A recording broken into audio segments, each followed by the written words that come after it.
ಪುಷ್ಪಕಲಾ, ಸ್ವಾಮಿ, ಗುಣ ಸಂಪನ್ನೆಯಾದ ನಿನ್ನ ಕರವನ್ನು ಹಿಡಿಯಲು ಹಿಂದೆ ನಾನು ಅದೆಷ್ಟು ಶಿವಲಿಂಗವನ್ನು ಪೂಜಿಸಿದ್ದನೋ ಅದಕ್ಕೆ ಅರ್ಥವಿಲ್ಲ. ಆ ಮಹಾದೇವಿಯನ್ನು ಆರಾಧಿಸಿ ಒಂದು ಹೆಣ್ಣು ಬಾಲಕಿಯನ್ನು ವರವನ್ನಾಗಿ ಪಡೆದೆಯಲ್ಲ, ನಿನ್ನ ಭಕ್ತಿ ಜ್ಯೋತಿಯನ್ನು ಎಷ್ಟು ಕೊಂಡಾಡಿದರೂ ಸಾಲದು. ಸಾಕು ಸ್ವಾಮಿ, ನನ್ನನ್ನೇಕೆ ಈ ರೀತಿ ಹೊಗಳುತ್ತಿರುವಿರಿ? ಅದರಲ್ಲಿ ಆ ಜಗದಾಂಬೆಯ ವರಪ್ರಸಾದಿಂದ ಕರುಣಿಸಿದ ನಮ್ಮ ಕುಮಾರಿ ನಮಗೆ ಅದೃಷ್ಟದಂತೆ ದೊರಕಿರುವುದು ಅಲ್ಲವೇ ಸ್ವಾಮಿ? ಪುಷ್ಪಕಲಾ, ನನ್ನ ಮನಸ್ಸಿನಲ್ಲಿ ಒಂದು ಆಲೋಚನೆಯೂ ಮೂಡುತ್ತಿರುವುದು. ಅದೆಂತಹ ಆಲೋಚನೆ ಸ್ವಾಮಿ? ಅಂತಹ ಆಲೋಚನೆ ಏನೆಂದರೆ, ಯೌವನ ಶೋಭಿತೆಯಾದ ಕುಮಾರಿ ಹೇಮಾವತಿಗೆ ತಕ್ಕ ವರನನ್ನು ನೋಡಿ ಲಗ್ನ ಮಾಡಿ ಕಣ್ತುಂಬ ನೋಡಬೇಕೆಂದು ನನ್ನ ಆಸೆ. ಇದಕ್ಕೆ ನಿನ್ನ ಉತ್ತರವೇನು ದೇವಿ? ಸ್ವಾಮಿ, ಆ ದೇವಿಯ ವರಬಲದಿಂದ ಜನಿಸಿದ ನಮ್ಮ ಕುಮಾರಿಗೆ ಆ ದೇವಿಯೇ ತಕ್ಕ ವರವನ್ನು ಕರುಣಿಸುವಳು. ಶಾಂತರಾಗಿ. ಪುಷ್ಪಕಲಾ, ಸ್ವಾಮಿ, ನಿನ್ನ ಆಸೆಯು ಅದೇ ಆಗಿದ್ದರೆ ಈ ಕಾರ್ಯವನ್ನು ಸಂತೋಷವಾಗಿ ಮಾಡೋಣ. ಹಾಗೆ ಆಗಲಿ ಸ್ವಾಮಿ. ಅದು ಕುಮಾರನಾದ ಹೇಮಕಾಂತನು ಇತ್ತಲೇ ಬರುತ್ತಿರುವನು.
ಜನಕರೇ, ನಿಮ್ಮ ಮುಖದಲ್ಲಿ ಏನೋ ಆಲೋಚನಾ ಪಾರಂಗರವಾದಂತೆ ಕಾಣುತ್ತಿರುವುದಲ್ಲ. ನಿಮ್ಮ ದಂಪತಿಗಳ ಆಲೋಚನೆಗೆ ಕಾರಣವೇನೆಂಬುದನ್ನು ನನ್ನ ಸಂಗಡ ತಿಳಿಸಬಾರದು. ಕುಮಾರ, ನಮ್ಮ ಆಲೋಚನೆ ಮತ್ತೇನೂ ಇಲ್ಲ. ಯೌವನ ಶೋಭಿತೆಯಾದ ನಿನ್ನ ಸೋದರಿ ಹೇಮಾವತಿಯನ್ನು ತಕ್ಕ ವರನನ್ನು ನೋಡಿ ಲಗ್ನ ಮಾಡಿ ಕಣ್ತುಂಬ ನೋಡಬೇಕೆಂದು ನಮ್ಮ ದಂಪತಿಗಳ ಆಸೆ. ಇದಕ್ಕೆ ನಿನ್ನ ಉತ್ತರ ಏನು ಕುಮಾರ? ಸಮ್ಮತಿಸಿರುವನು.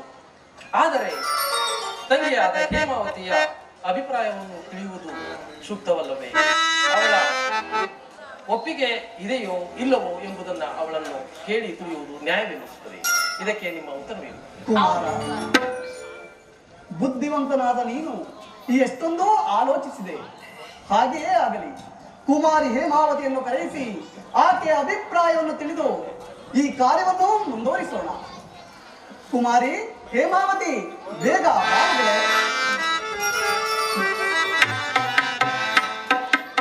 ಜನನಿ ಜನಕರಿಗೆ ನಮಸ್ಕರಿಸುತ್ತೇನೆ. ಕುಮಾರಿ, ನಿನಗೆ ಮಂಗಳವಾಗಲಿ. ಜನನಿ ಜನಕ, ನನ್ನ ಕರೆಸಿದ ಕಾರಣವಾದರೂ ಏನು?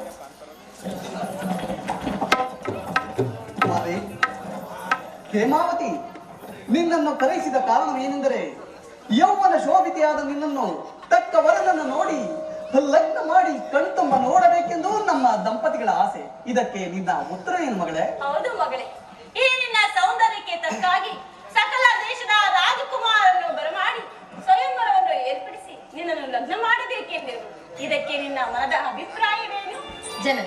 ಈಗಾಗಲೇ ನನ್ನ ಪಾಠವನ್ನು ಆಡಿಕೊಂಡಿರುವೆನು.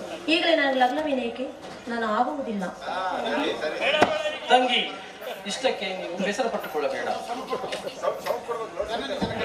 ಜನನಿ ಜನಕರೇ ಪ್ರೀತಿ ಪಟ್ಟ ಮೇಲೆ ನೀನು ವಿವಾಹ ಆಗುವುದು ಸೂಕ್ತವಲ್ಲ.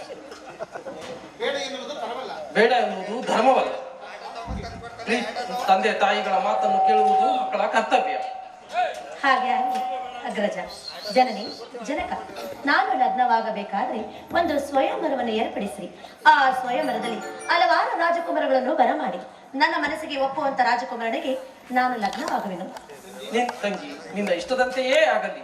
ಸಕಲ ಮಂಡಲೇಶ್ವರರನ್ನು ಸೇರಿಸಿ ಒಂದು ಸ್ವಯಂವರವನ್ನು ಏರ್ಪಡಿಸುವೆನು. ಕುಮಾರ ಹೇಮಕಾಂತ, ಸಕಲ ರಾಜಾದಿ ರಾಜರುಗಳನ್ನು ಆಹ್ವಾನಿಸಿ ಸ್ವಯಂವರ ಮಂಟಪವನ್ನು ಏರ್ಪಡಿಸು. ನೀನಿನ್ನು ಹೋಗಿ ಬಾ ಕುಮಾರ. ಹೇಮಾವತಿ, ನೀನಿನ್ನು ಅಂತಃಪುರದಲ್ಲಿ ಆನಂದವಾಗಿರು. ತಮ್ಮ ಚಿಂತೆ ಆಗಲಿ. ಪುಷ್ಪಕಲಾ, ಸ್ವಾಮಿ, ಕುಮಾರಿ ಹೇಮಾವತಿಯ ಸ್ವಯಂವರವನ್ನು ಆನಂದದಿಂದ ನಡೆಸೋಣ. ಹಾಗೆ ಆಗಲಿ ಸ್ವಾಮಿ.